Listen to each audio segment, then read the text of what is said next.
Good evening to class members. Good evening to Mr. Yahon. By the time I got into the good evening, sir. He was already sharing when I got into the class. Good evening, sir. Madam Grace and Madam Dui, you are welcome. Good evening, ma. So, thank you, ma. We are not going to wait for others. They will join us. So, as we give Mr. Yahon 40 minutes to take us through digital marketing in agribusiness. Mr. Yahon, you have the floor. Okay. Good evening, class. Good evening, doctor. The paper I'm presenting now is Digital Marketing in Agribusiness. And the purpose of this paper is about how digital marketing is used to drive agribusiness in the marketplace. That is really the purpose of this paper. This slide is an outline of what the paper contains. So in view of time, I will skip this slide, which is slide 2. This slide is introduction to the paper. So I start. Before the advent of internet, we had traditional marketing, which uses non-digital channels such as print, papers, journals, televisions, radio, billboard, posters, and flyers for advertisement and promotion of products and services. Traditional marketing is still in existence today. It is not gone. It's still in existence in market, but limited due to part of internet. Internet came into existence in the early 1990s and transformed marketing practices digitally. Two Harvard professors, John H. Davis and Ray A. Gosberg, which is known as the father of agribusiness, even though they are not really the father of agribusiness, but because of the paper, because they coined agribusiness, they are known as the father of agribusiness. They coined the agribusiness in their 1957 book. The title of that book is A Concept of Agribusiness. Summary of their definition of agribusiness is agribusiness as the commercial side of agriculture. In subsequent slides, we will see further definitions of agribusiness. So what is digital? What is digital? Because we are talking of digital marketing, we need to know what digital is. Digital is electronic technology that generates, stores, processes, and transmits data, mainly via internet. When we talk of electronic, let me also give a definition of electronic briefly. Electronic is any device that uses electricity to function. That is what electronic means. Any device that uses electricity to function. Data is also known as information. Computers, digital television, smartphones, tablets, digital watches, digital market cameras, digital billboards are examples of digital devices. Before digital, we had analog. which means something that has an output that is proportionate or similar to input. Analog does not generate, it doesn't store, and it does not process data. It only transmits data fed into it. So that's the difference between digital technology and electronic technology. Electronic technology generates, stores, processes, and transmits data in situ, which means online. Marketing. The marketing encompasses all the activities that a company undertakes to promote and facilitate buying and selling of its products or services.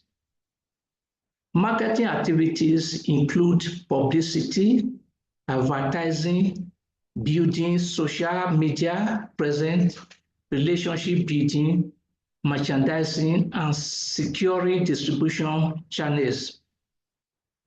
That is what marketing is.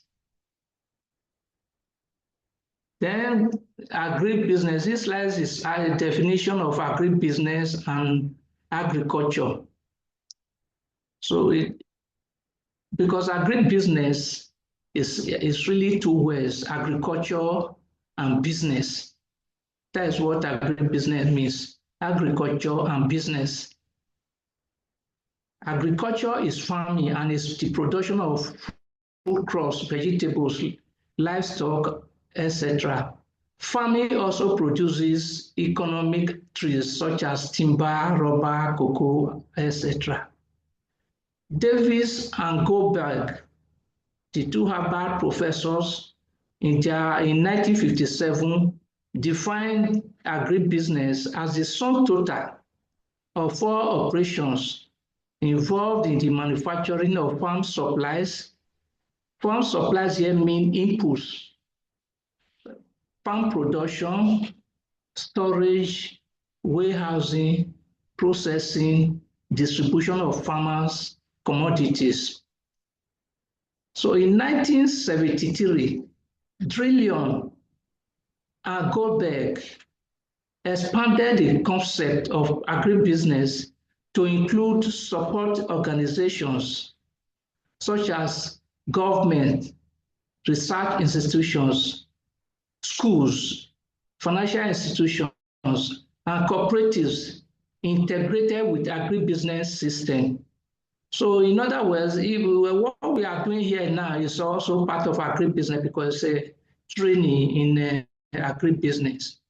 Therefore, agribusiness encompasses farm inputs, farm operations, production, processing, warehousing, storage, transportation, selling, marketing, distribution, financing, researching, training, and cooperatives that are involved in agricultural value chain. Now, what is digital marketing in agribusiness? Digital marketing in agribusiness involves using internet platforms and strategies to promote agribusiness products and services, connect with customers, and enhance business growth. It helps agribusiness build awareness, streamline supply chains, and increase sales by directly reaching target customers and other businesses with tailored content and offer. With right digital marketing and campaigns, business can increase website traffic, leads, and conversion, which will boost revenue and sales in the long run. Other name for digital marketing is internet marketing, online marketing, electronic marketing, which is e-marketing, and e-commerce. But digital marketing is now is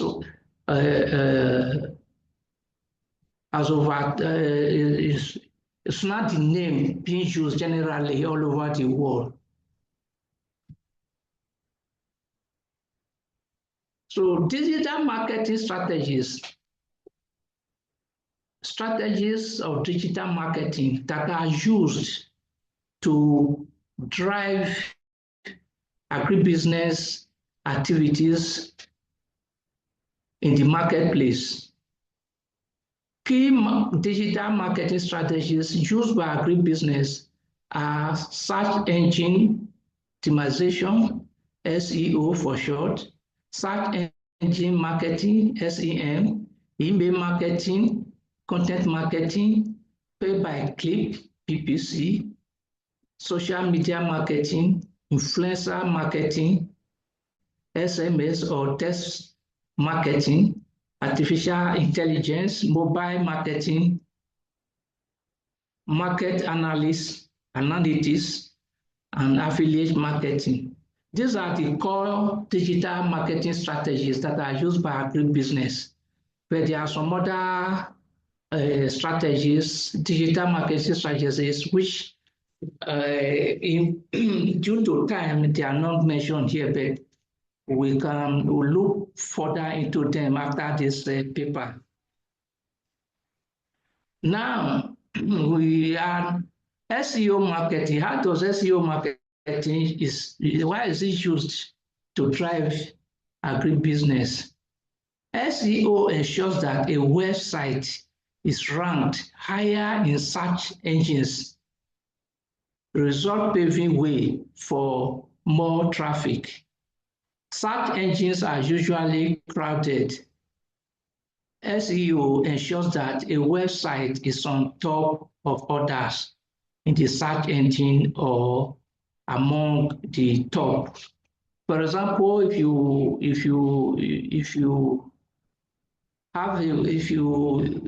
want to search for a particular item or information relating to agribusiness, and you go to Google and you type in that information, you see a lot of information on the website coming up.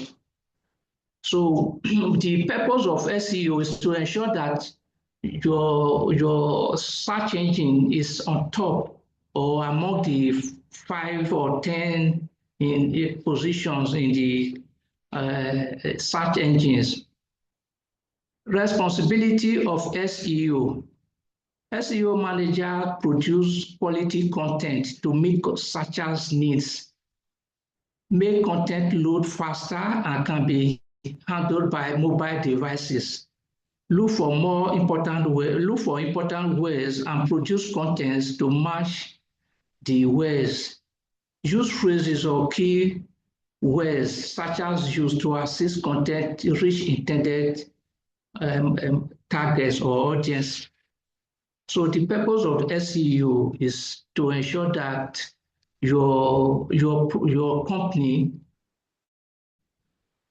or your product is on top once it is keyed into a search engine, which is like Google, Yahoo, or Bing. These are examples of search engines, the major ones. So a definition of website. Website is a place, home on the internet, where a business can post information about itself, its products and services. So search engine marketing is another strategy of digital marketing. It's short for SEM. SEM is the process of advertising to assist a content appear higher in search engines in Google, Yahoo, Bing. SEM uses a pay-per-click model to help companies reach target audience and improve their visibility in search engines. If you open any search engine, you see a lot of products or name of companies or information relating to a particular items that the producers want to see. So, responsibility of SEM managers. The manager may manage paid adverts conduct key word search, data analysis for return on investment maximization. And the ROI idea is a return on investment. Then ensure target traffic to website, track key performance index, budget management, other things, collaboration for goal alignment. Pay-per-click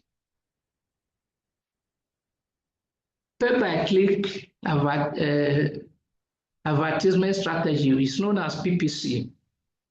PPC allows business to display as their means advertisement on search engines and social media platform, paying only for clicked adverts and sales generated via the click. There are two ways that a company uses PPC to advertise. For example, if you click on an item on the search engine, you can earn commission. You pay a commission for only what is clicked. Then if sales is generated via that click, you also pay a commission. So those are two ways you pay for advertisement and services on the website. It's known as PPC.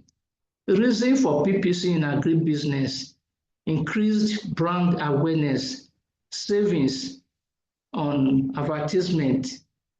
A click on PPC more likely to lead to purchase.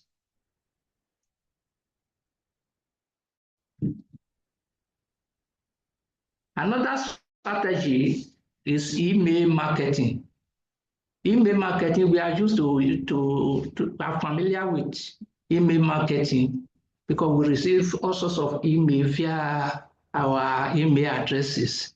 It's the process of sending information by use of newsletters on business, products, or services to email addresses of targeted clients or existing customers. So you can send, as an agribusiness company, you can send information via email to potential customers or existing customers. Suggested contents of newsletter, new product services, recent updates on the company and industries, changes in key management, directors and shareholders, investors, other relevant information about the company. So that this is, you can use email to send all this information relating to your business, agribusiness, to target customers, potential and existing customers. Content marketing strategy.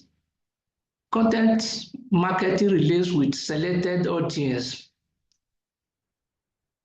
Content marketing relates with selected audience via original content, e.g. blogs, articles, and newsletters. Content is better used to promote brand awareness, gain trust with new and existing customers. Responsibilities of content marketing manager. The content marketing manager develops effective content strategies most suitable to clients, endeavor to produce several contents, evaluate performance and review strategy. Benefit of contents. Important to SEO. SEO, we have already discussed that, which is a search engine optimization. So the contents that you are doing helps the SEO to appear on top, boost online visibility, move more traffic to websites. Definition of contents. Contents are information, images, videos, etc. that are included as part of something such as websites. A blog is a type of website or section of a website that features regularly updated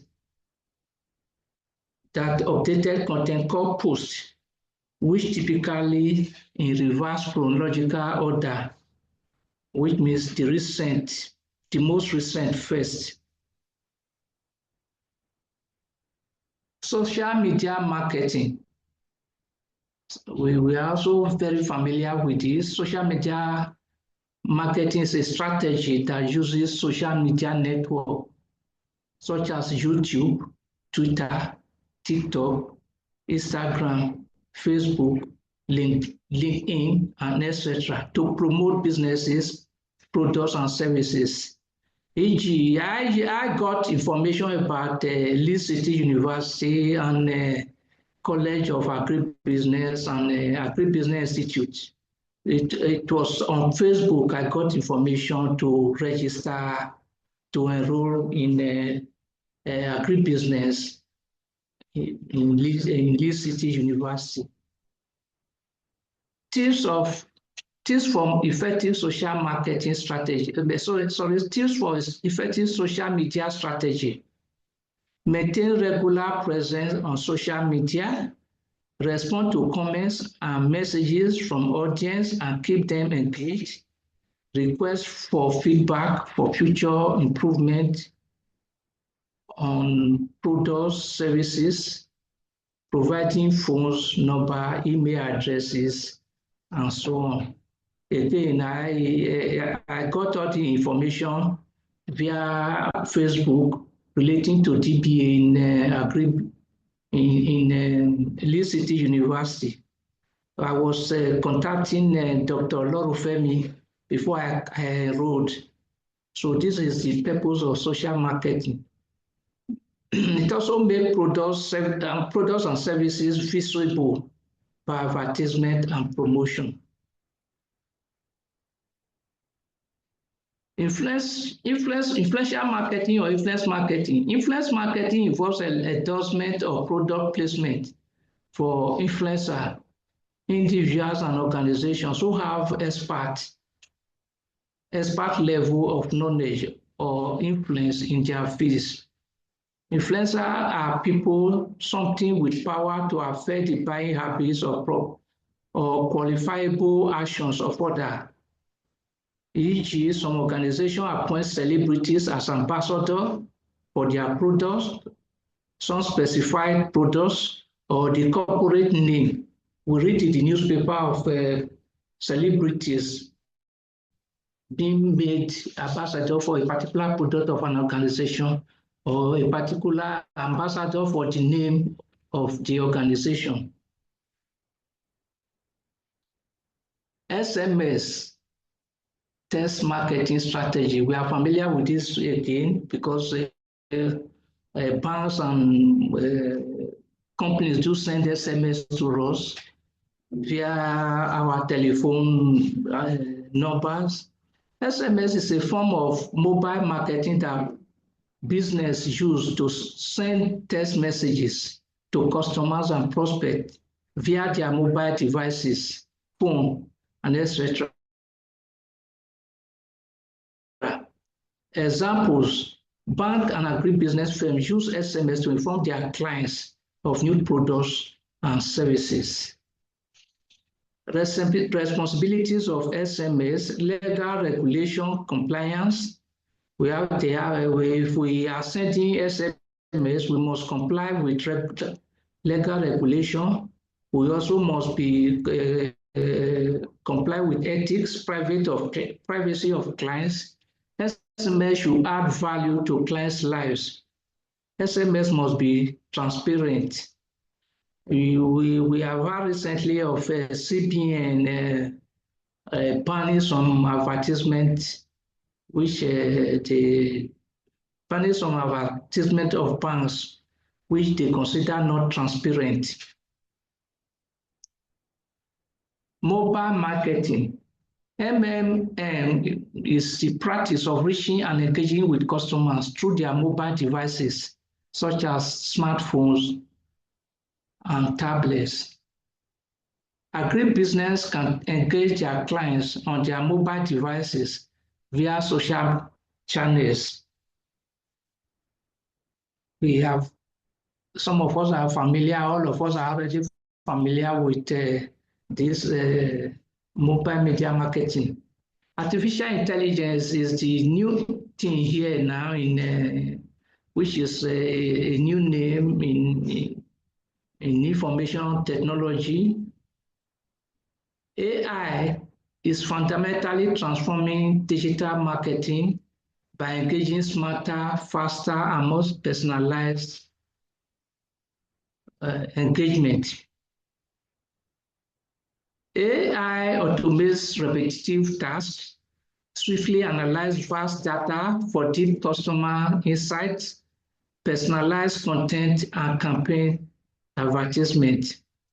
Importance of AI in digital marketing as it relates to agribusiness: increase efficiency in marketing activities, improve campaign performance, increase return on investment, content creation, customer segmentation.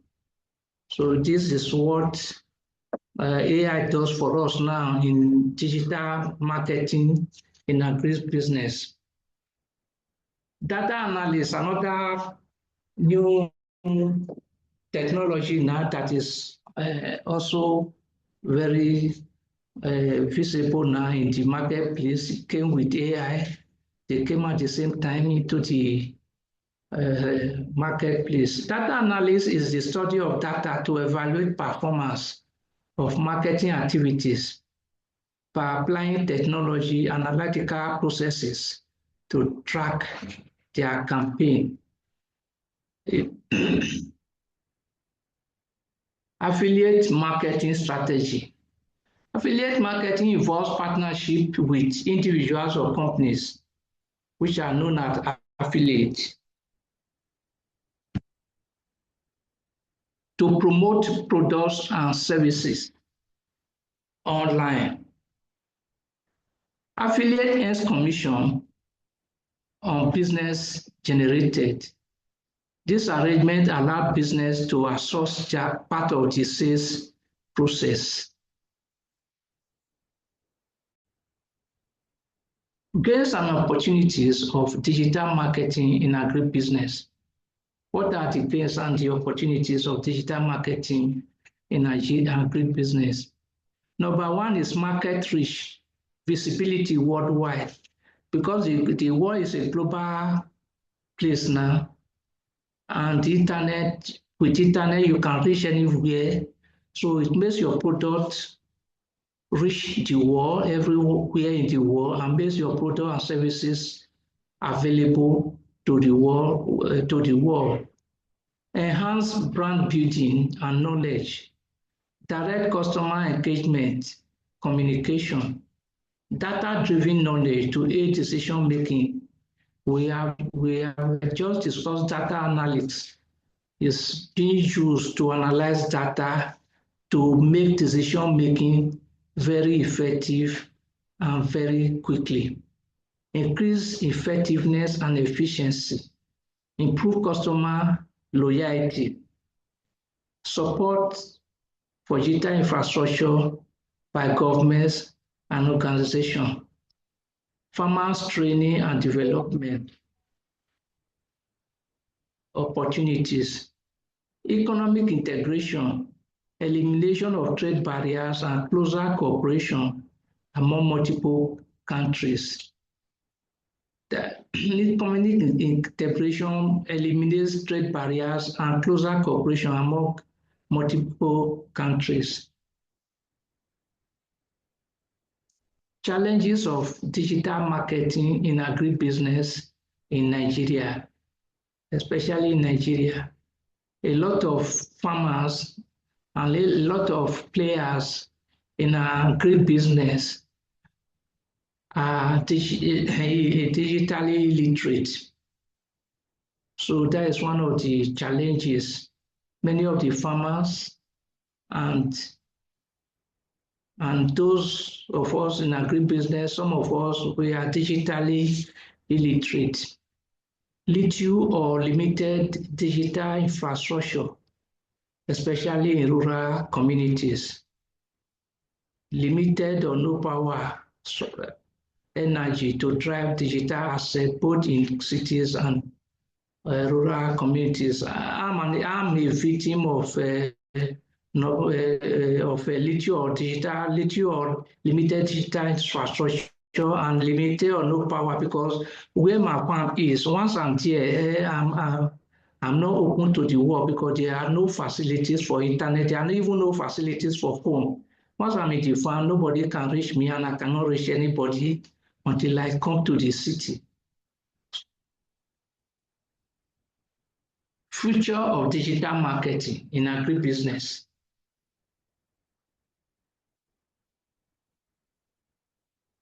Data-driven strategies with use of artificial intelligence and Internet of Things to aid decision making. Internet of Things is also a new technology that came with AI. I think they all came almost at the same time, but they are new technologies now. The Internet of Things, AI, and data analysis. That's what most companies use now to drive their business and also to drive their marketing activities in the marketplace. It will focus on sustainability and transparency to build trust. Data analysis for consumer, I've just discussed that.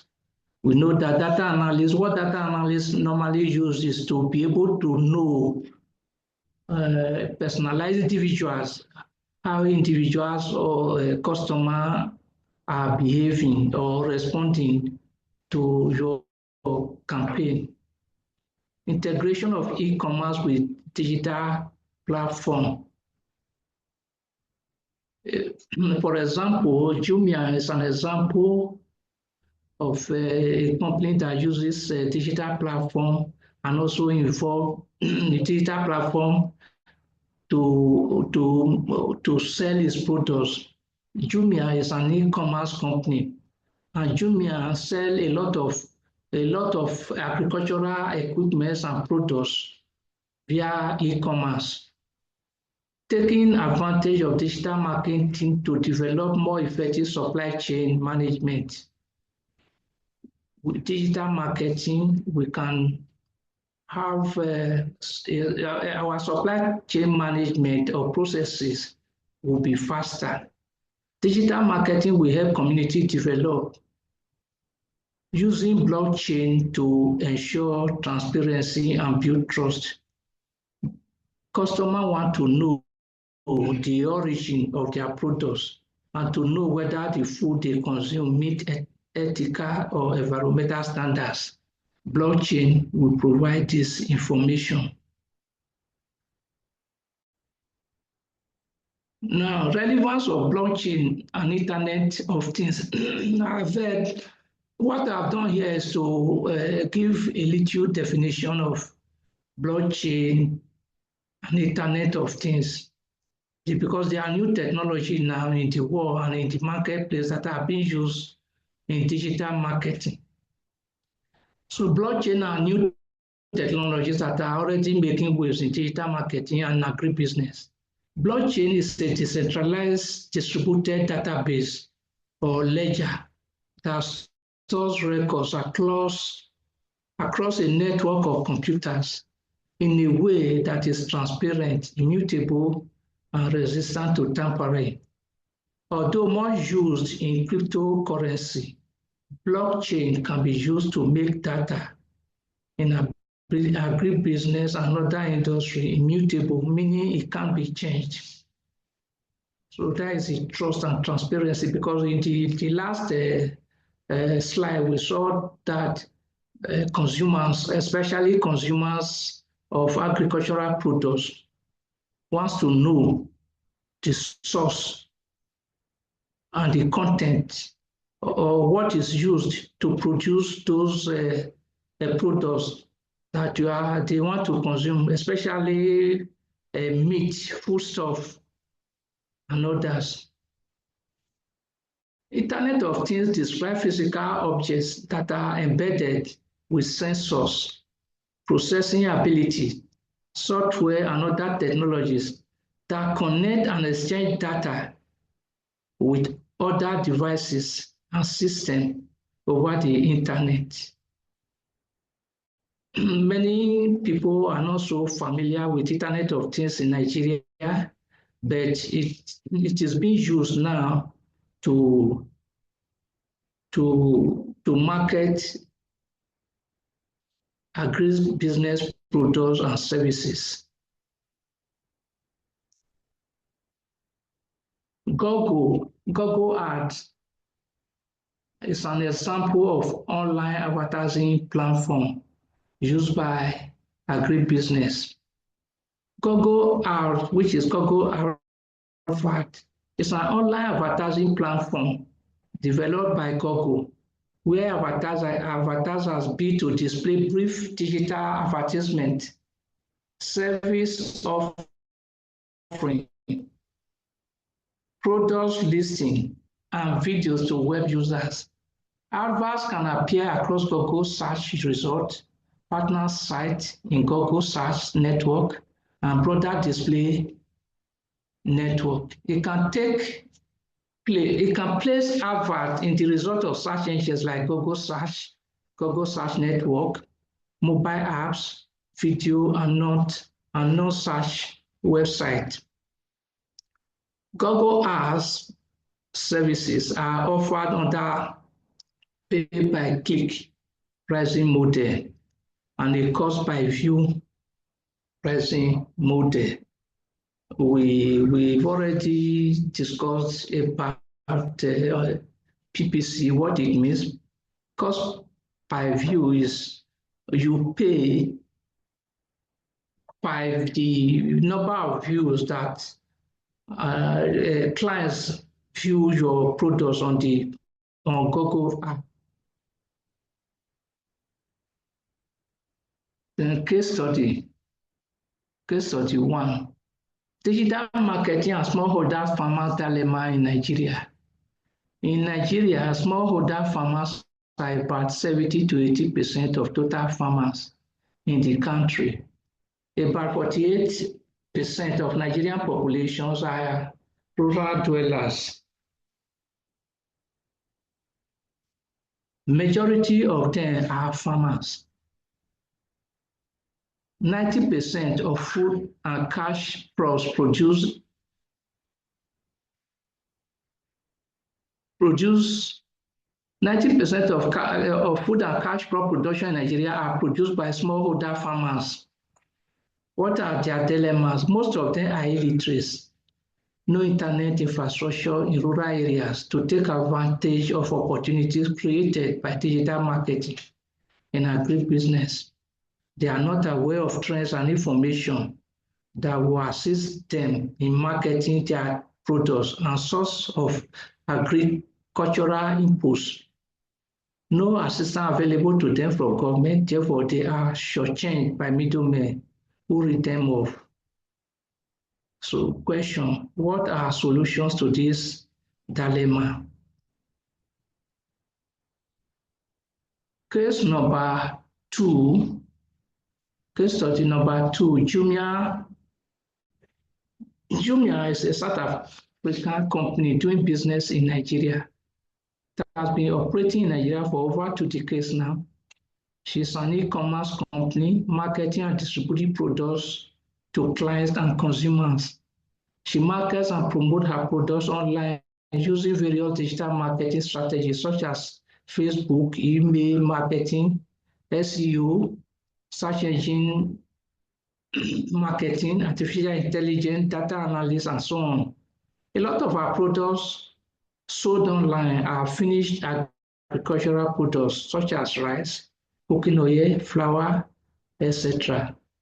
And agricultural inputs such as herbicide, pesticides, fertilizer, farm implements, and agro-industrial machineries.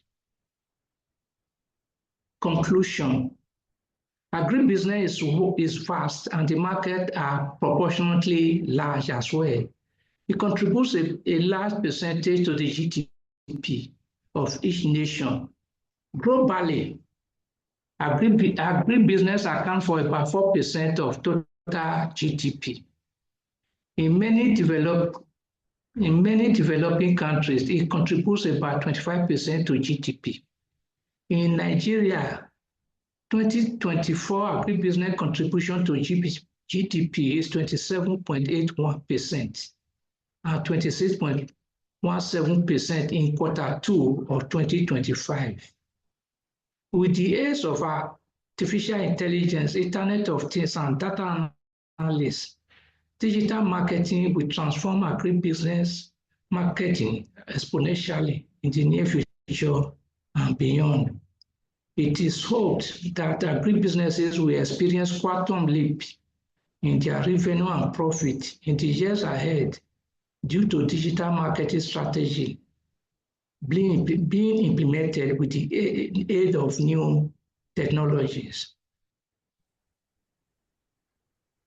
Well, we have come to the end of the paper, and the slide before us here are the references from where I obtained some of the contents of this paper. Thank you very much. Thank you. Thank you, Mr. Yao. You're well done. I think you should take some water. You just need to take some water. And then from your references, you have shown us what you have done. That you also looked for online content for your presentation. So you went digital for your presentation. All right, thank you, sir. Let's come Thank you, ma'am. Thank you. I like class members are not in class today. I don't know.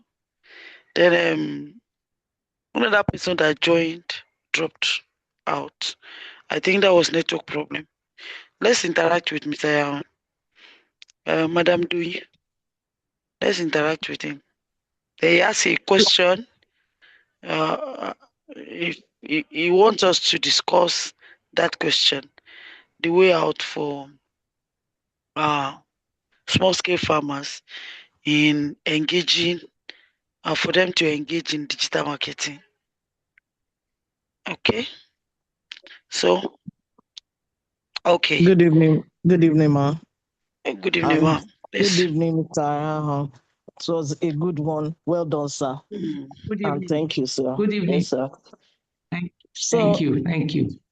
Yes, sir. My contribution is that for that, okay, while you were talking about that search engine optimization, it reminded me of an experience this morning. And what was it? I stumbled on an electronic device which I don't think I've ever seen before in the house. So I was trying to figure out what it was. The letterings on it were so small and I couldn't really figure out what it was. So I remember that my younger brother told me that you could use and search Google search engine to search for anything you want to look for. So I just held that thing in my hand. I went to Google and I snapped it. And then the thing popped out from the Google search. Exactly what I was holding. All the letterings that were so tiny, I saw them, and they even wrote the price of that device. They wrote the specifications and they wrote everything, and I was really so amazed. And he told me that it can be used to search for anything, even if you want to look for a particular plant, or if you want to search anything for at all. yes, Anything at all. yes, if you That's want the to search power for of the AI. yes, so so if you want to search for the characteristic of a particular plant or that, but and I think they would have imputed those things, maybe that company, that agribusiness company, if they so wish, they would have imputed it so that when people search on Google or any other search engine, those things will come out and people can know where to source for that thing. But unfortunately, I don't think this is prevalent in agribusiness or agriculture. We find it in electronic devices and the likes, but it's not so common with agribusiness. Um, that's one. Then the other one is this online presence. Um, the challenges, while you were talking about the challenges, it talked about so many things, and I want to add that another challenge is this fake online presence in agribusiness is a big challenge which I we really need to look into. I remember this same younger brother of mine. Somebody called him from the US that he should go and help them. That he saw an agribusiness online. I think it was like 3 weeks ago or thereabout. That they saw an agribusiness online and they would like to invest into the agribusiness. That he should go to visit the farm. So me, I was like, since it's online, why the search? But on the Mhm. second thought, I felt it's worth visiting the place. So I told him to share his Google map with me as he was going so that I could be monitoring. So since it's not somewhere that is so close and the way Nigeria is these days. So he went, he said it was like traveling. And that place is inside Ibadan. I've even forgotten the name of the place. They said they have one Wow. agribusiness and the rest. So he said it took two buses, one and two motorcycles. So as he was Mm. going, he was calling those people. We went to their website and he was calling them, and they were like, "Okay, let me give you the number of this person." They will give him the number, and he will call the person. The person will say, "Let me give you the number of this person." With the last person he called, okay, the second to last person he called, the person said, "We are not in operation now. We have harvested everything on the farm. There's nothing there. There's nobody in the Mm. farm." And they gave him another person's number. That other person that he called said, "I don't know anything about this." So, and that was how we were able to conclude that, no, it's a fake online. Thank God those Online people, place. they would have invested so much and they will not be able to trace these people. Those are the contributions I have. Thank you. That's serious. Very serious. Actually, the first part of your comment is talking about the power of AI. There's nothing at all that you want to check that you not get exactly that thing or something close. That's the power of AI. The the issue is that the those engines have been pre-populated with so many things. I took a course in that, which really introduced me to so many things there. So so there is large amount of data that will be inputted into it. So many things. It's just a matter of screenshots, ask it. It will give you. It will tell you. So for those that don't really know how much these things are useful, the young people will cheat you. They will cheat you without seriousness. All right, thank you, thank you. And for the fake online presence, that's really serious. Very, very serious. Okay. Um, Mr. Al raised a point on this slide that is sharing. What are the solutions to the dilemma? The dilemma of the smallholder farmers in the use of digital marketing. What can we say about this? Madam Grace, what can you say?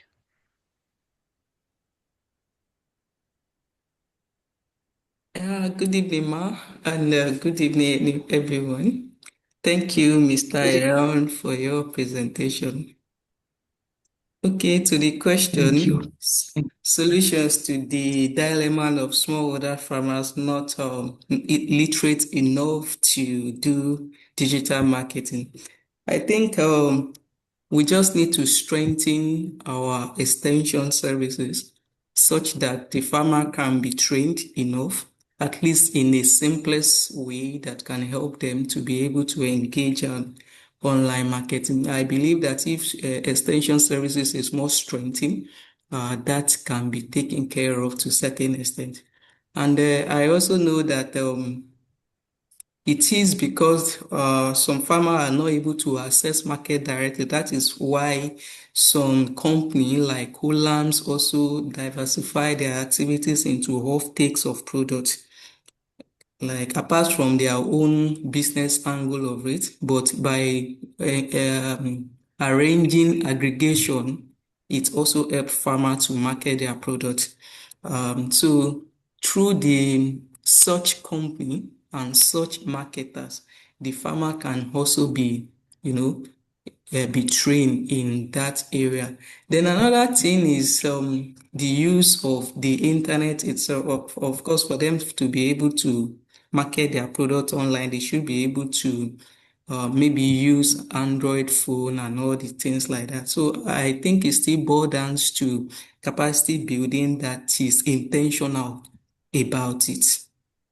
If you can't train all the farmers, we can train group of farmers. Maybe you gather 10 per community and there is one person that is kind of leading.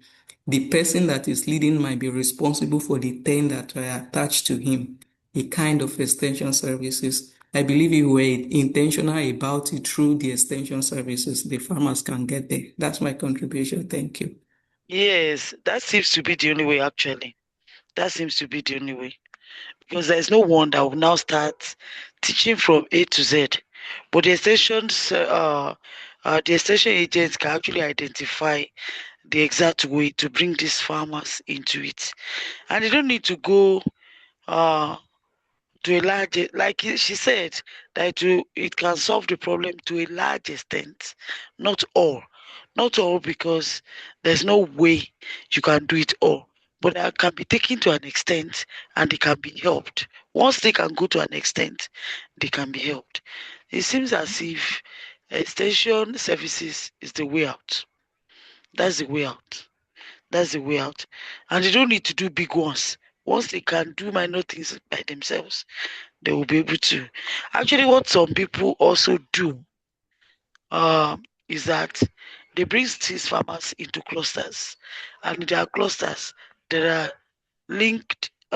there are links among them by which, okay, even if the cluster cannot do it by themselves, there are some, there will be one or two of those farmers that will be able to make online presence. So by that, they're able to cover, like you explained, they can cover, maybe one can cover 10, maybe one out of 20, they can go ahead like that, and there will be a synergy among them. Thank you, Mr. Yaron. I was Thank you, actually ma. Thank doubting. you. I was actually doubting if you will finish to time, but you actually did. Just 1 minute Mm. extra. It was a long way. Thank you very much, sir. You can stop sharing Thank you so very. that Thank you. Madam Grace can share. Thank you. Okay. Thank you. Okay. Okay. Yeah. Thank you. Thank you, sir. Yeah.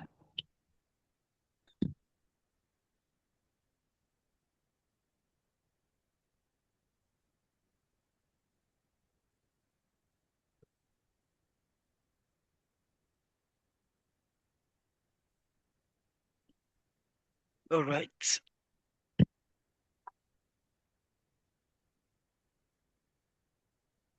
Please, can you confirm if you can see my slide now? Yes, yes, yes. But Yeah. Right. let's Is it on full screen? have the full screen. Yes, yes. Let's have the full screen. Yeah. It's okay. Okay. Full screen. Okay.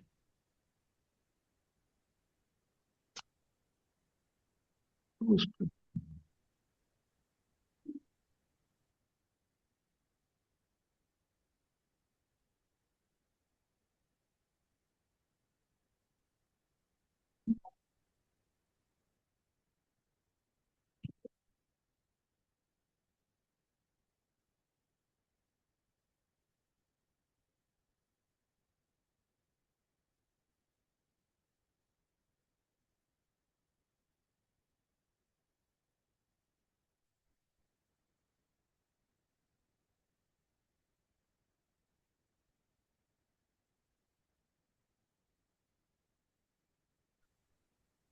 Please let me stop sharing and share again. All right.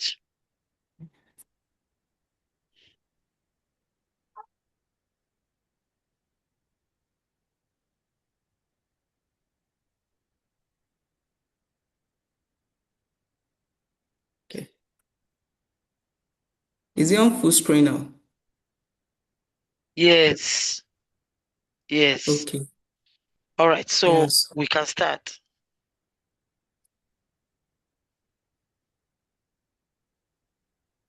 Okay, so good evening again. Good evening, Ma, and good evening, colleagues. I will be presenting on the tools for farm management and farm business analysis. My screen is so the current slide is the outline for the presentation, cover the introduction to the conclusion, and from the please okay. 1 minute, please. My slide seems not to be moving from my end.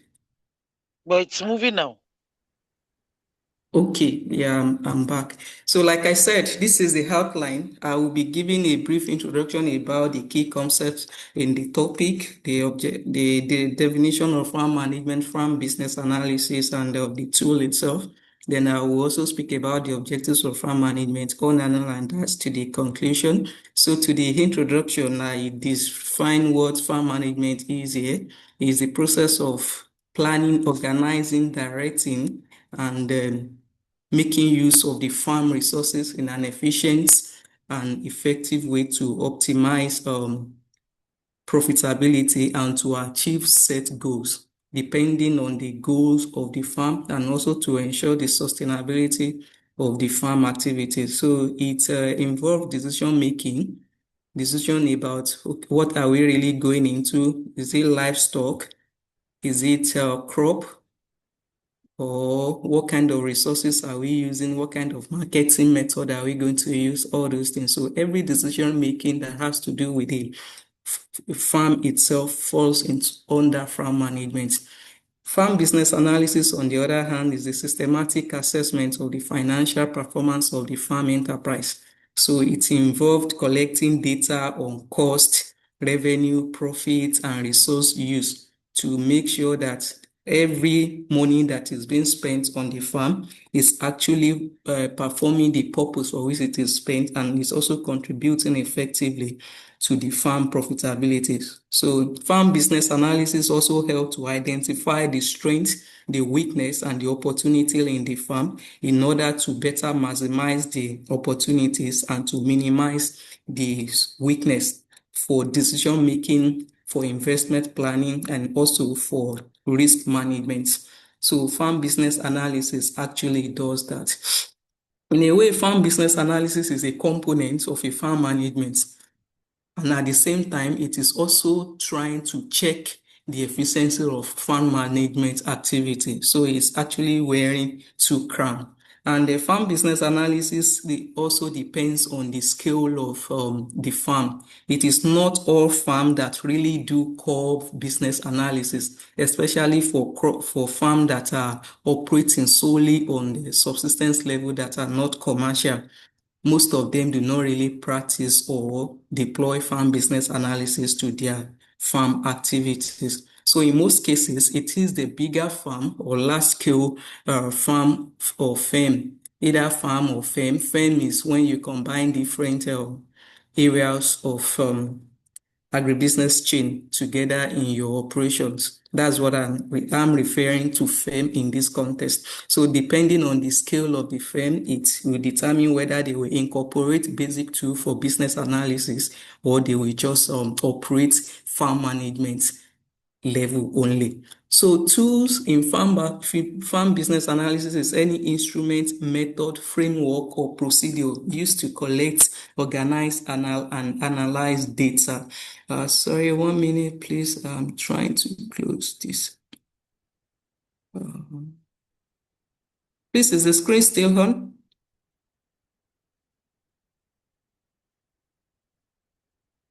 Hello, please, can you still see my screen?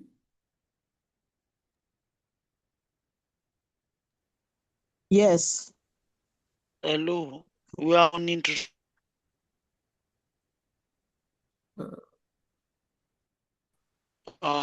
Tools in farm business analysis. Okay.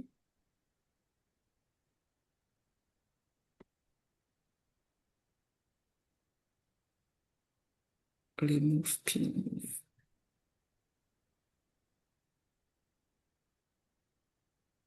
I don't know which slide number it is, but we are on tools. It starts with tools in farm business analysis. Is any instrument, method, software? Okay, my screen. Okay, 1 minute, please. Okay. Is it on the full screen, please? Yes, it is. Okay, thank you so much. I'm using a small device. Okay, so I was trying to define tools here, and I said that tools in farm business analysis is any instrument, method, software, framework, or procedure that is used to Yes. collect, organize, analyze, interpret, or present farm financial and production information to support decision making. So in simple terms, it is anything that helps a farmer understand, measure, or improve the business performance of the farm. This definition is quite important because as we go along, we will see that what we actually call tool in some cases is not a physical thing, and it is not even a complicated thing, but rather a simple method or a simple arithmetic formula can be a tool depending on the case in which it is being used. That is why I pointed out this particular definition. So further description says that a farm business analysis tool must perform at least one or key function. It could either capture data, organize information, interpret data, guide decision, or improve efficiency and profitability. These tools are the practical mechanisms that make farm business analysis effective and actionable, meaning the result that we got from the analysis is what helps us to take a necessary action that is required based on the results that the tool provide. That is why it is important that whatever we're referring to as a tool must perform one of these key functions. So in the next slide, I'll be talking about the objectives of farm management. It is very important that we describe the objectives so that it will help us in our tool selection. By the time we know what we want to achieve, it will help us to choose which of the numerous tools that is available can help us to achieve that particular objective. So I will try to mention some of the objectives of farm management in order to highlight the kind of tool that will be effective to achieve such objective. From my end, again, my slide is not moving. I'm sorry that this is happening. So it's stationary now. Yes, from my end. Oh, Apologies. 1 minute. I'll stop sharing and share again, please. okay.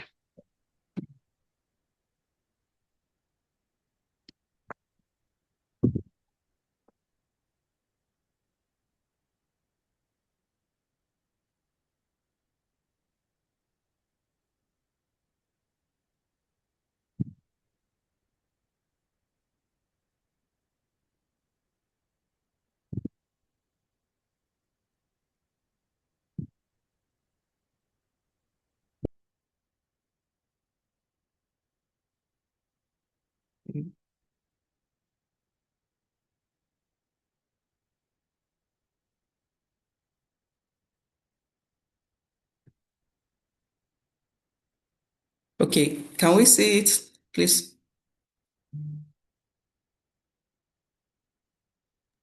Yes, we can see your slide. Okay, so part of the objectives of farm management is to increase productivity, to ensure that farm resources are used in the best way to maximize output, also to enhance profitability, to manage cost, optimize revenue, and select the best investment that will generate the highest economic return.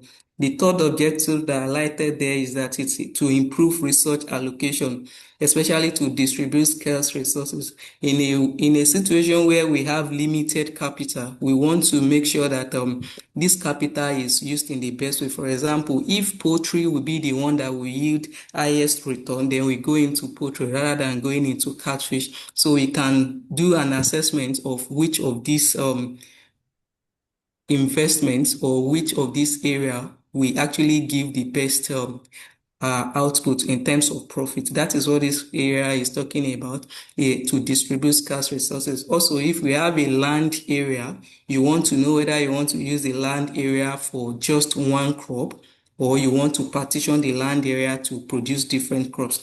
Then the next one there is to support planning and decision making, to guide short-term operations like planting, harvesting, and input use, and also for long-term strategic decision making, maybe in terms of diversifying the investments or increasing the scale of production. Then also to manage risk and uncertainty. The farm manager needs to know how to reduce the impact of any form of risk that can come, maybe risk that come as a result of climate variability or market fluctuation or financial risk through other form of effective planning method. So if a good farm manager will already put in place good planning management to manage risk and uncertainty. So also, farm management also entails to promote sustainability. It's one of the objectives, to balance profitability with long-term resources. For example, when you are planning on a particular land area for a long time, there will be a time that the nutrients in that land will be depleted, such that it will not give an optimal yield again. So how do we manage the farm in such a way that we balance the yield that we're receiving now up for a very, very long time? Is part of what farm management is trying to achieve. Then to maintain accurate record. Keeping accurate record in a farm helps to track performance. It also helps to do evaluation of the farm, whether it is doing well or not. Good record can also be used to assess credit or to form partnership with other investors when the record is there to show that this is how we've been performing over time. To improve technical efficiency, within farm management context is the scope of, okay, do we need this particular equipment or machines, or we should go doing about it manually and the likes. So those are some of the objectives of farm management, to know the best way to improve the technical efficiency of the farm. It will be an objective that the farm is trying to achieve. Then to support market competitiveness and also facilitate growth and farm development. So these are some of the objectives that are highlighted for farm management. So this slide is showing us the scope and decision making in farm management. These are the areas that farm management actually look into. Example, we have decision making, what to produce. Like I made mention earlier, whether you want to go into crop or into livestock. So it's a function of what is the market demand at a particular time, and also where your own skills also lies. How much to produce is also a function of the carrying capacity of the market.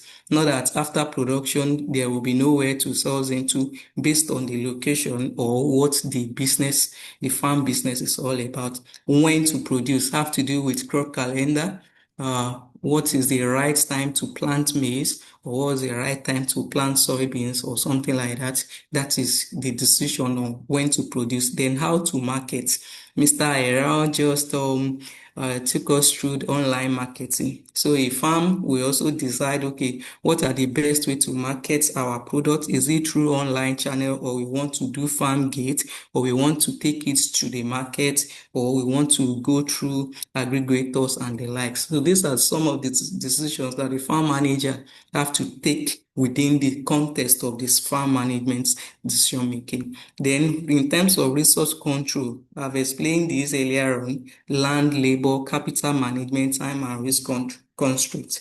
How are we going to manage the land that we have? What kind of labor do we want to employ? Is it skilled labor or unskilled labor?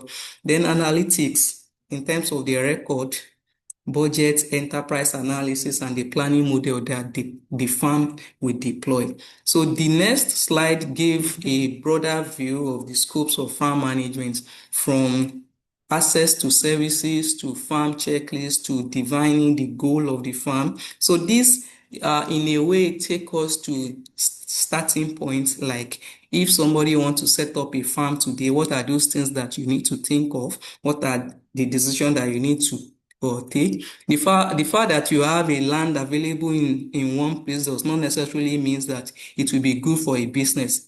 For example, if you cannot really access good labor that can help you to work on the farm in that location, if the road to the place is bad and all those things. So the different services that the farm will require, can it be gotten at a particular location? That's even one of the starting points of farm management, siting the farm in the very right area where you can access various services. The farm checklist in terms of what and what do you need.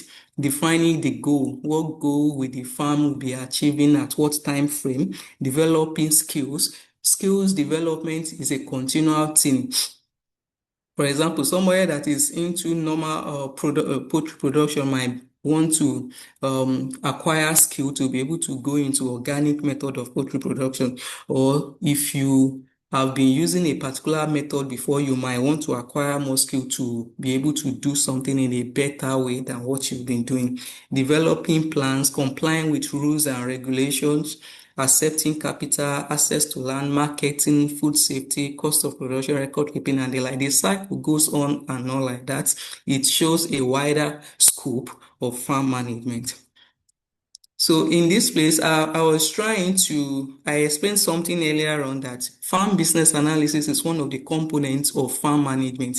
At the same time, farm business analysis is checking whether the decision taken under the context of farm management is actually effective. So this place is not actually a comparison, but rather it's just trying to show how farm business analysis is a bit different and how it is also complementing farm management. For example, when farm management is thinking about production planning, making decisions on what and how much and when to produce on, well, or in terms of resources and the market and the seasonal condition. Farm business analysis, on the other hand, is checking whether the cost you are putting in place into production planning will actually commensurate to the profits that will be obtained at the end of it. So it's doing a kind of cost benefit analysis in terms of the production planning. It's also checking if what we are producing will actually give us the best competitive market stand in terms of marketing and the likes. So when farm management is talking about managing cash flow in terms of budget, how much do we spend on what? Financial analysis is coming up from business analysis to see what the money we spent, what is the return on it, what is the overall, what contribution does that make of that money spent, what contribution does it make on the profitability and overall financial performance of the firm. Then on like that.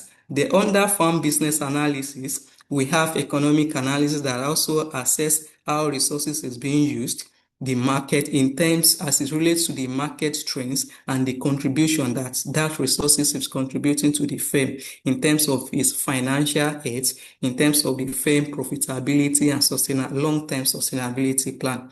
Then record keeping.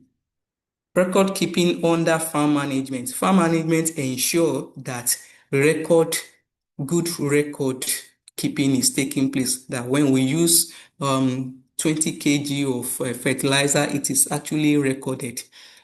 But in the farm business analysis is helping us to analyze the data or on the record that has been kept, how it also relates to overall better performance of the farm. So that is what I was trying to bring out in this area.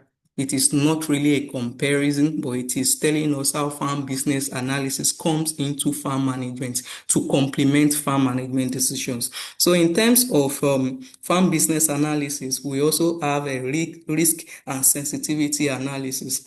Risk and sensitivity analysis under farm business analysis is just the what if condition.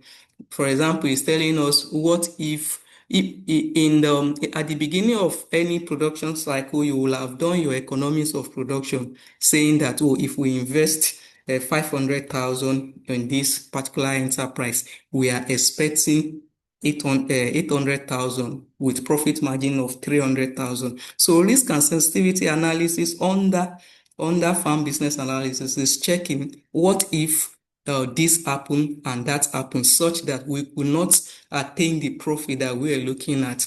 For example, what if it is a crop enterprise where we've planted any crop, let's say maize. Sensitivity analysis is talking about what if dry spell occur. What if the price that we have paid that, oh, it will be sold at 1,500 per module? What if price drop and it is now 1,002? How do you balance all that? That is one of the core things that farm business analysis is doing, apart from checking the profitability and the financial health of the farm management. So now talking about the tools, after we have known what farm management is, what farm business analysis is, we've also seen the objectives. Now we can now come to the tools. What are those tools that are available for us to be able to achieve those objectives that were highlighted earlier? Actually, the tools are numerous. They are unlimited, especially with the advent of modern technologies. Whatsoever you want to do, you can see any tool there. Just type it out there. You will definitely see one tool or the other that will perform that particular function that you want. And these tools fall into two basic categories. They can either be traditional or digital. Traditional in this sense is just talking about you don't really need the not Internet of Things. Most of the digital tools are Internet of Things that uses software, they are technology based. But in the traditional here, you can just do it manually without much use of the internet.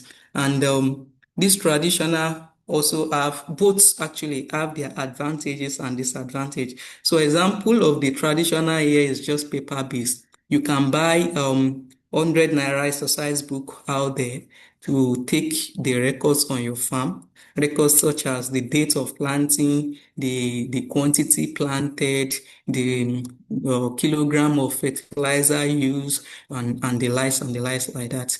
You can make use of spreadsheets. All of us are familiar with Excel. So on Excel, you can enter all those data also manually on it. So advantage for traditional, it is relatively of low cost and easy to use.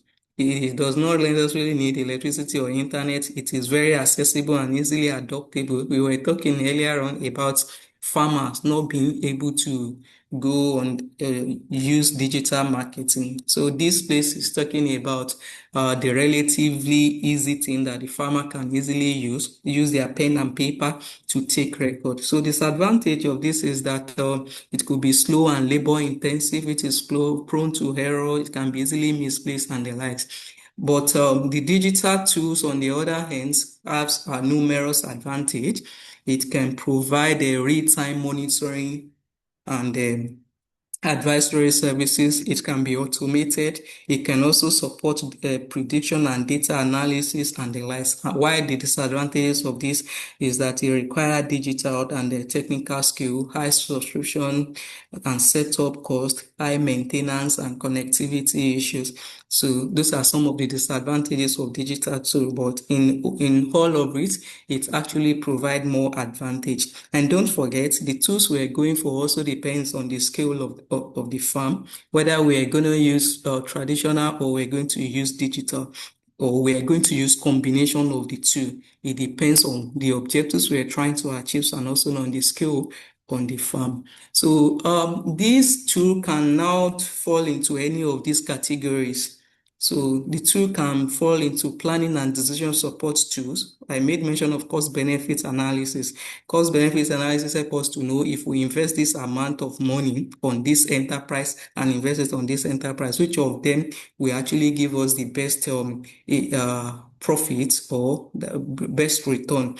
So a tool can either help us to plan and make decision, or it can be a precision agriculture tools. It can be a tool that is good for inventory and supply chain management. It can be for operational management, especially labor logbook, where the workers sign in and signed out. You calculate how many hours you're paying for this person. Operational management tool example is also crop calendar that help you to know what time of the year are you planting what crop.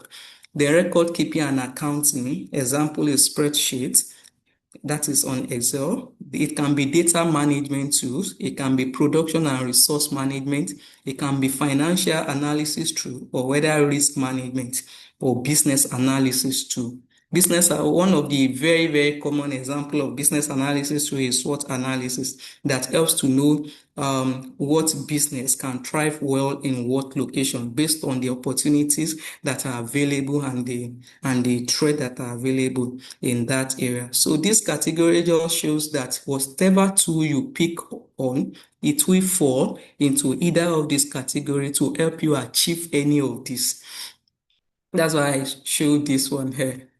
So I try to extract some tools. Like I said, the tools are very, very unlimited. But here I mentioned farm budgeting.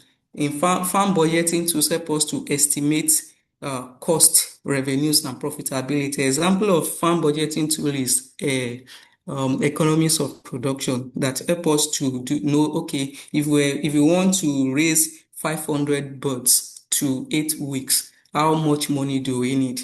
Then we begin to calculate, okay, a day old chick is 500 naira, 500 times 500, it gives us an amount and the like. So at the end of the day, we will arrive at a particular amount that help us to know that, okay, for 500 birds to achieve to attain 3 kg weight, maybe at 8 weeks, we will require 5 million naira and the likes.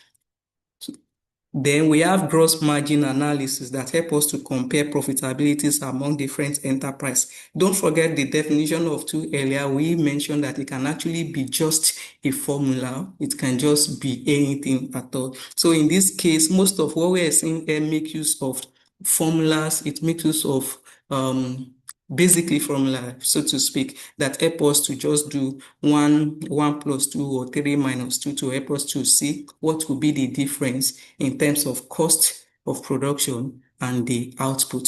So we have partial budgeting. If partial budgeting might be what will be the cost implication of diverting from local like the use of, let's say, hoes and cutlasses to weed to when we make use of tractor to weed. That is just pick a particular area of the enterprise and did the budgeting in that area. That is what partial budgeting is talking about. It is not the entire farm operation, but just a small portion. Then risk and sensitivity analysis.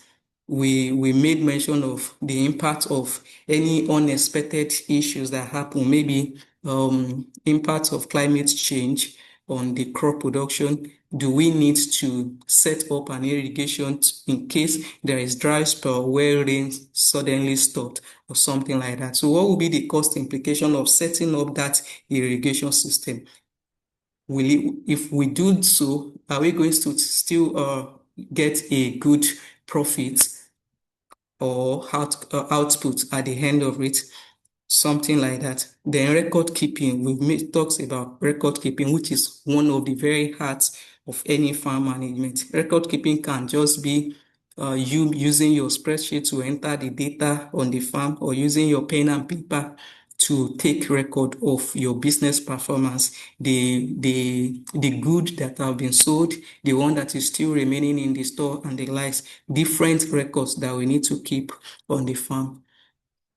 So the slide we checked earlier on tilted towards more of farm management, while this one is talking more about farm business analysis. Here we have financial statements, the income statement, cash flow statement that help us to assess the overall financial health of the farm, whether the farm is doing well financially or not. We also have ratio analysis that give us the financial performance.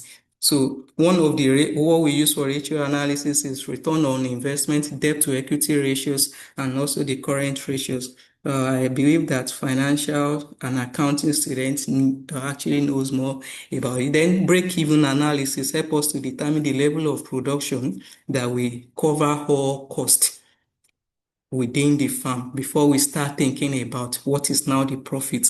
Cost-benefit analysis compares the economic viability of an investment to another. It helps us to make an expansion decision or to stick to a particular enterprise. Trend analysis is talking about the financial or production data over time. Maybe in 2025, we know that 1 kg of feed will give us 1.5 kg body weight of fish weight based on what is obtainable per trend. Maybe from 2021 to 2022, we've been getting this particular result consistently. Can we use that data over time to predict what will happen in 2026? That is what trend analysis is talking about. Then enterprise analysis, overall profitability, efficiency of the farm. Benchmarking is comparing the performance of the farm to that of what is obtainable in the industry. Whether under normal condition, if you use 12 bags of feed, you should be able to feed 200 chickens to 2 kg weight or something like that. So what is obtainable in the industry is what benchmarking is talking about. It helps you to know whether your own farm is actually doing well or not. This is actually common with crop. You can get an idea that if you plant 1 acres of land for soybean, your yield should be 1,000 ton. And please don't quote me like I'm using it as an example. I'm not saying that is what you will get. I'm just using it to explain. So that can be explained as a standard. So during your own harvest, do you get that? That is what benchmarking is talking about, comparing farm performance with industry standard. It will help us to know whether the farm is doing well or the other. So here, these are some of the examples of digital tools. We have farm log that help us to track feed activities, to monitor crop growth and data for informed farm planning. This farm log actually does a lot of things. It entails you taking the map of your farm. You have to input some necessary data. If you are standing on your plot of farm, it can help you to take the coordinates. And by taking that coordinate, and you can get the weather data on that same farm, it can then begin to suggest for you the kind of crop that will actually perform well in this kind of environment. So that is farm log. And farm log is also an example of a farm management information system. So farm management information system tools are some of the tools that you can use for prediction, for precision farming, to predict what is obtainable over a period of time, what is obtainable if you plant a particular thing. It can also help you to give you the health of your plants, whether the plants are doing well at a time T or not. So under farm management information system tools, that is where farm logs it belongs to that category. There are other ones. We have Clever Form, we have Farm Smarts Africa, and the likes. They all belongs to this second of farm management information system. So what it does, it collects data, it organizes the data, and it also helps you to analyze your farm data. All is an all-in-one encompasses tool that you can use for farm. Trimble is there. Trimble also does the same thing. It gives you your farm size. It gives you an example of what you can grow on that land, and when it provide a crop calendar. Okay, June to July, you can plant your soybean, which you will harvest around November ending and the like. So all these software or tools actually does that. We also have Drone Deploy, Farm Wizard. They are just numerous out there. Like I said, with the advent of modern technology, farm tools have been made easier, and you can get tool for any activities that you want to do.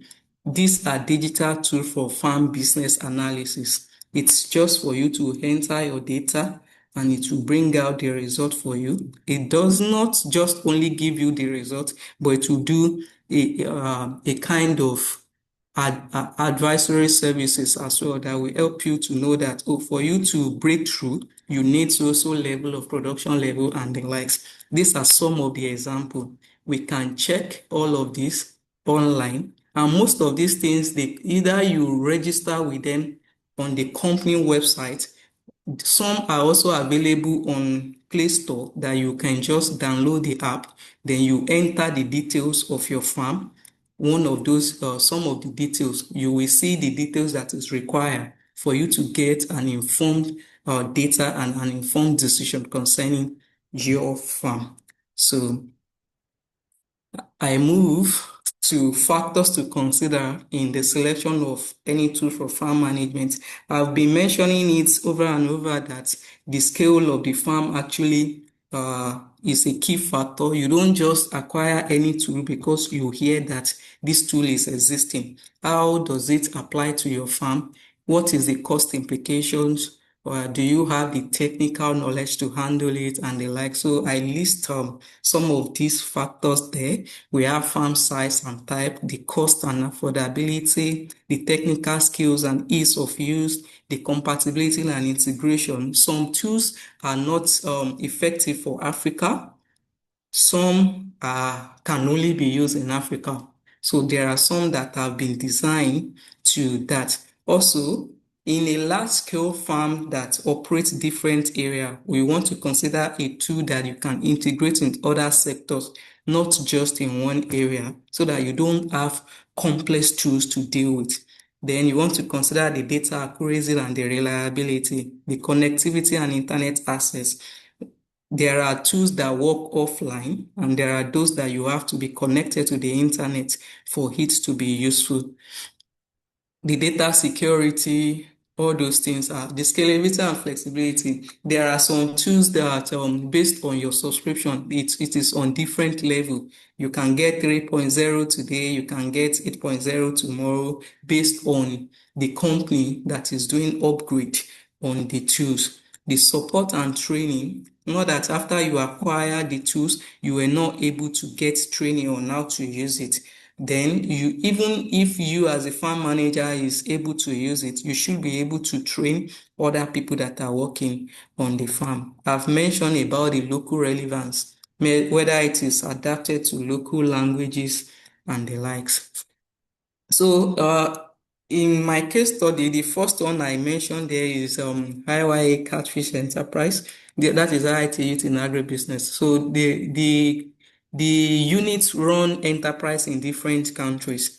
So one of the first thing we use is a SWOT analysis to know which of these enterprise will thrive well in what location.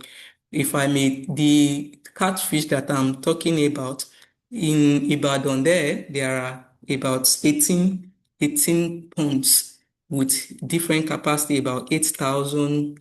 One is 8,000, one is about 10,000 capacity and the likes. But then in the enterprise in Benin Republic, it was not catfish, but rather it was tilapia, because they discovered that in the location of that farm there, they prefer tilapia. So SWOT analysis help to know that, okay, this is what you need to put in this place based on the opportunity there, and that is what we need to put in another place. So within the same unit, you will see where it is catfish that is established, you will see where it is tilapia, and you will also see where it is only hatchery. That is what was one of the two use that I've explained economics of production. For example, that if you pick a particular pond, if it is 10,000 capacity pond, you want to first of all calculate how much is required for these 10,000 fishes to attain the table size weight. So at the beginning, you already know the amount of money you are going to spend in terms of the cost of feed, cost of the juveniles, the management, the staff that will be managing it, monthly salary for 4, 5, 6 months and everything. That is economics of production. It is also a tool. So the Excel spreadsheet tools there, it's on the Excel, you already have the data for pond 1, pond 2, pond 3 with all the bench line data imputed onto it so that you can monitor the performance of each of the pond as time goes on. So you know how much have been spent exactly on pond 1, especially at the end when the sales will be made. So these are some of the tools that is used in that enterprise. So the enterprise is also planning to acquire what is called Aqua Manager. So Aqua Manager help you to discover the soft oxygen level. It actually does a lot of things, but one of the things it does is to measure the soft oxygen level to know, to inform you when you need to change water. It measures the feed conversion ratio to help you know whether the food you are pouring inside, whether the fishes are actually utilizing it efficiently or not. Because there are some breeds of fish that you will just continue feeding them and they will refuse to grow. So, and that can be a total waste of money. So this help you to know whether your fish are gaining weight the adequate way they ought to or not, so that you will change your routine as necessary. So Aqua Manager actually does a lot of things. It gives how much you're supposed to get at the end of the day and all those things. Gross margin analysis help to calculate the cost benefit because the enterprise actually run different units. There is also a poultry unit. So you will know whether it is better to continue investing more in hatchery units or in grow-out section in the pond. Smart Farm help you to see the daily record on your phone. You can easily download this one on phone and just input your data as you go on the phone, and you can always have access to it. That is the tools as it regards to this place, IY Catfish Enterprise. The next case study I picked was Osfin. Osfin is an organization in Burundi. They use a big green farm software, and what they do on big green is they will register the farmer's profile. Goes to farmers to register their profile. They already know what is farmer A planting. They can see the size of the big ring help you to see the size of the farm. When the farm is not doing well, maybe a disease has attacked the crops, you will see it on the map. You will also able to advise the farmer on what to do. So it provide an advisory services. It give the weather data in the particular farmer's location. So what I was explaining earlier on in terms of Mr. Around in Osfin organization, they mark one extension to 50 farmers. And so those 50 farmers can get information about their crop performance. They already know the yield they are expecting, and based on that map, they have already also been linked to particular off-taker that will off-take their product. So this organization try to identify off-takers and also identify farmers, then onboard farmers on this app to provide advisory services to them. So farmers have access to cropping calendar. They know when to plant what, and they know how long that crop will take. If anything is happening, the app will tell the manager of the app. They will provide advisory services immediately. They know when these farmers are supposed to harvest this product, and because of that, they can already attach a particular buyer to that farmer. So that is the tool. The tool is well encompassing. It provides capacity building. It provides advisory services. It provides yield data. It provides disease and all manner of what you need for a crop management. That is for Oswin. You can read more about them. Just type in Oswin Burundi. It will give the details of this tool that I'm trying to explain here. So it enables yield forecasting. It provides automated real-time agronomic recommendations. When you're supposed to weed, it will let you know. When you're supposed to apply fertilizer, you will know what quantity to apply. It will also provide it. So that's the tool. The other tool I made mention of here is Hello Tractor. Hello Tractor, it is generally called Uber for tractors. you can request for mechanization services on the app. So what Hello Tractor does is that a tractor owner will install the app, and the farmers will also have their own app where they request for the services of of farm of tractor owner.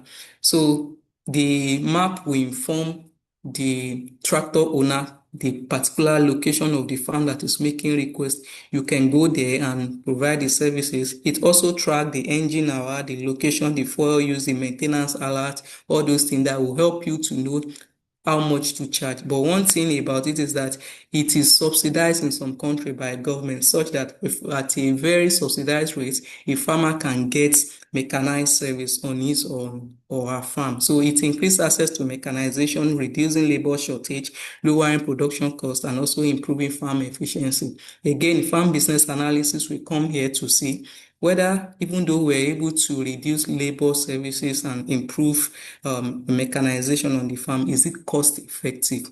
Although it has been used as a tool now to lower the it can shorten the number of or the length of time that a work gets done.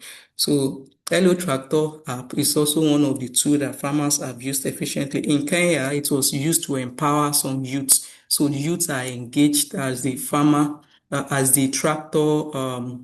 They in a particular community, they bought tractor for the youths there. The youth go to different farming area to provide mechanization services for farmers. So I also mentioned it here. Hello Tractors also work in Nigeria and in Ghana, but now I think I'm more familiar with its use with those youth in Kenya. The fourth case study I mentioned is that of Olam Farmer Information System, OFIS. So what they do, the Olam company, Olam actually does a lot of things, from supply chain, supplying agri products, to feed production, to day-old chick distribution and the like. So OFIS is Olam tool, the digital tool used by Olam. They use it to provide farmers to map their farm and support traceability. So this is how it operates. An extension agent will register the farmer and map farm boundaries using GPS. So the system collects data on farm size, crop condition, and input need. It generates farm advisory services, traceability report, and yield improvement recommendation.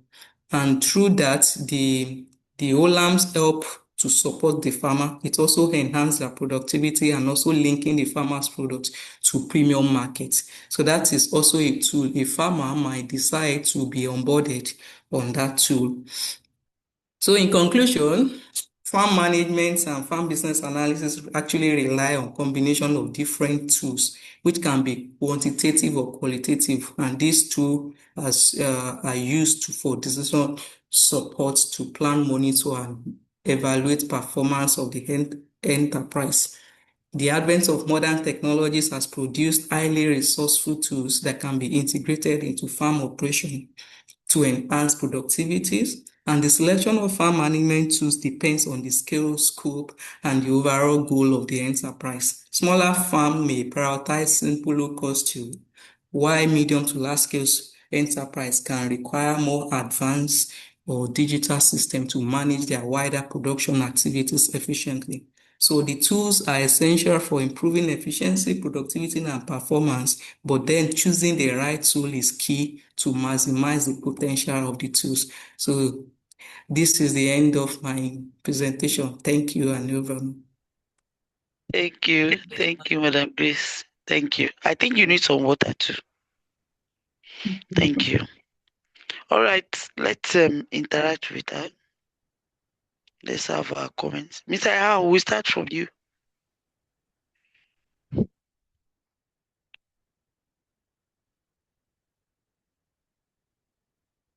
Mr. Aaron. Hello. All right, sir. Go ahead, sir. Yeah, man. Yeah, it's a nice presentation. I say a very good topic for me, especially.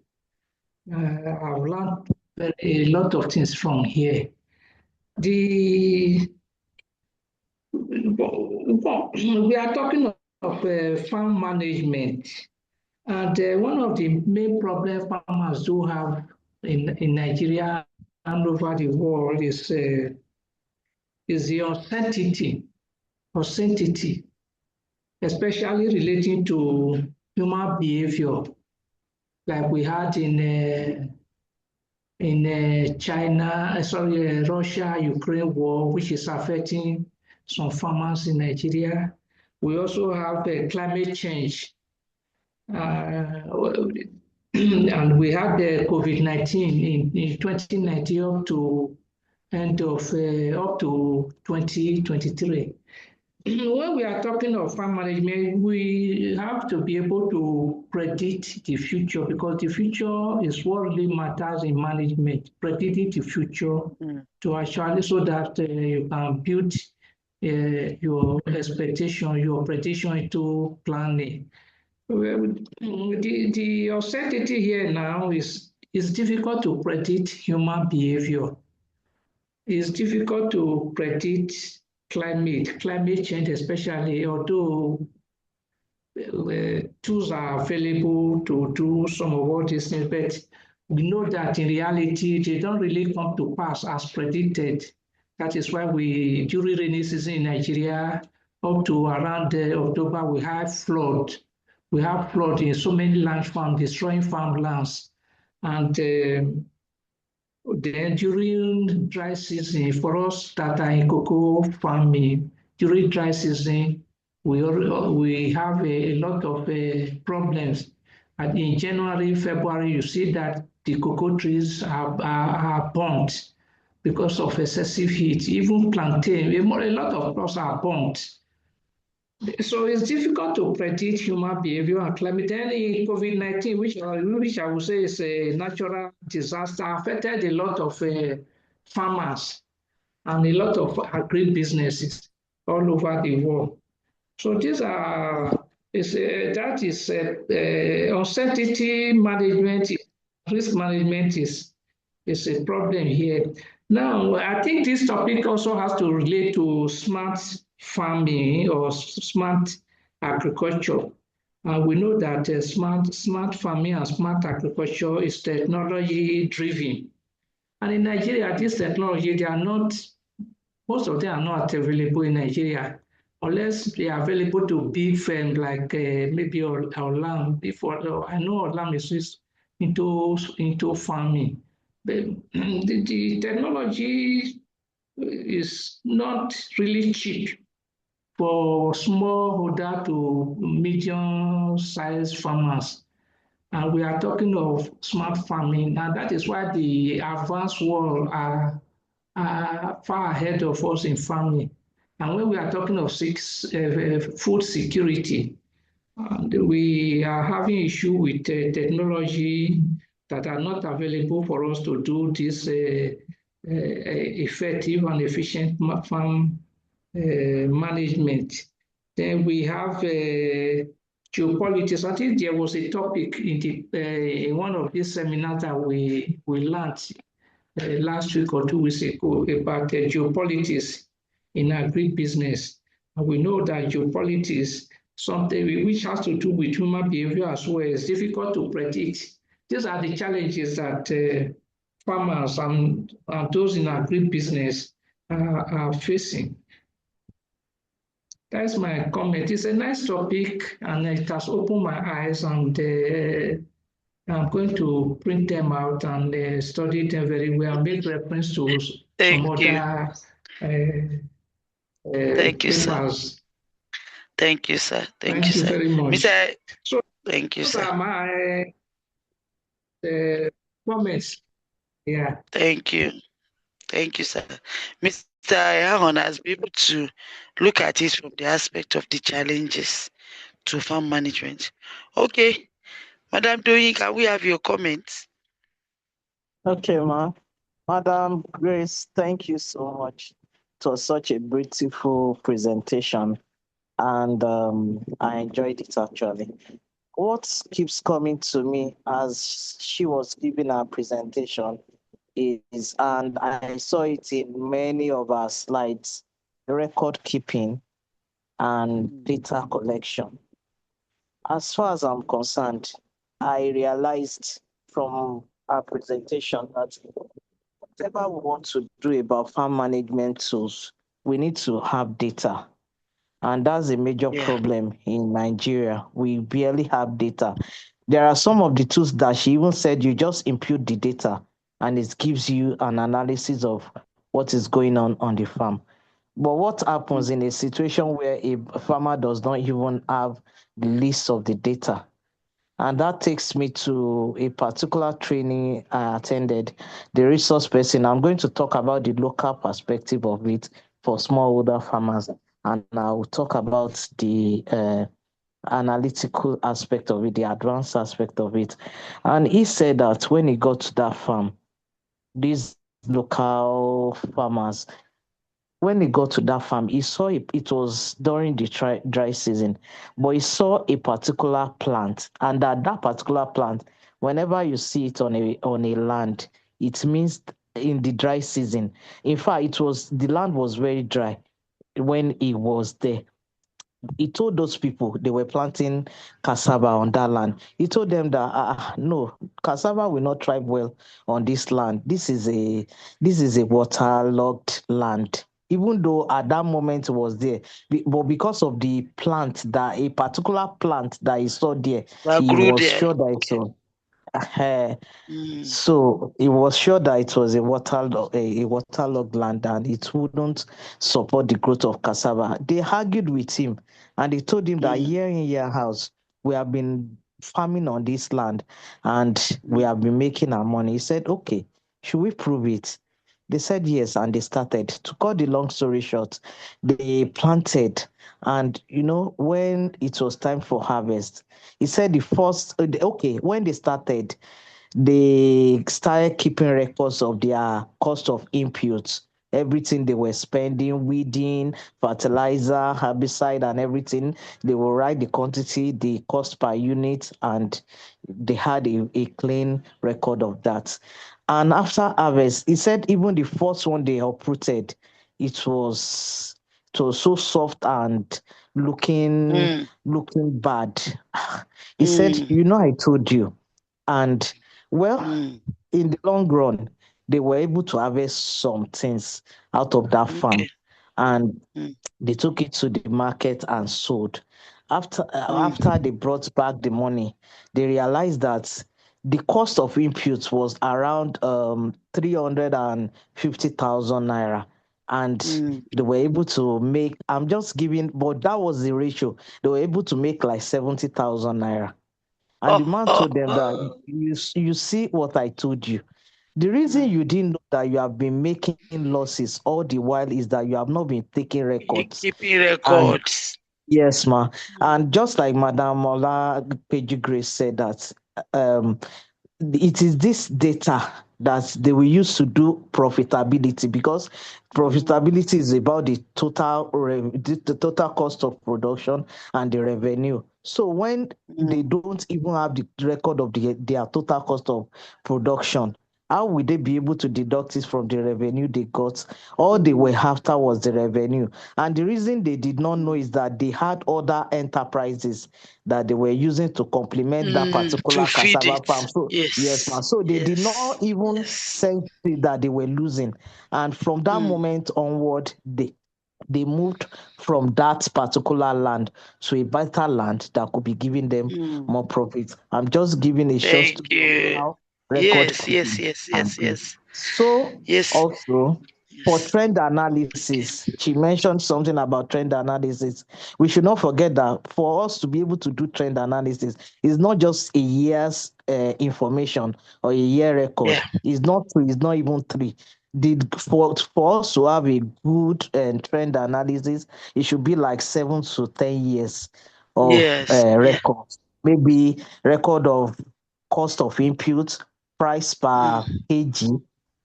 So Mm. all these things, when they now do the analysis, they will be able to know the upward trend, the downward trend. When these things are going upward, is increasing from year this to year, that is moved from 4.2 to 5.9. And when it got to this year, there was a downward trend. And while looking at that trend, they will be looking at the reasons why those trends Why they are are them? happening. Yes, ma'am. And it will help them to make informed decision. So what I'm just trying to drive home is that whatever we do in these farm management tools, we must make We sure need that data. records are straight. Yes, ma'am. And data. Thank Thank you. you, thank you, thank you, thank you. That's great.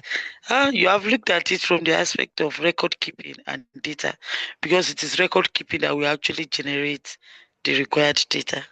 And keeping records consistently will generate good data sets. Thank you. Thank you. Mr. Akiwali, a brief comment from your end.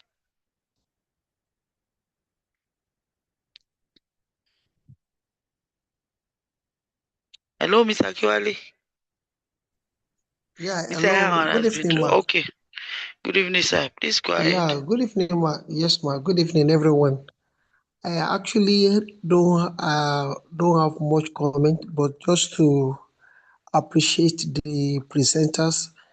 I learned a lot of things from the presentations, and it's like as she's mentioning them one by one. I remember that that was actually my presentations that I made in your class the last time.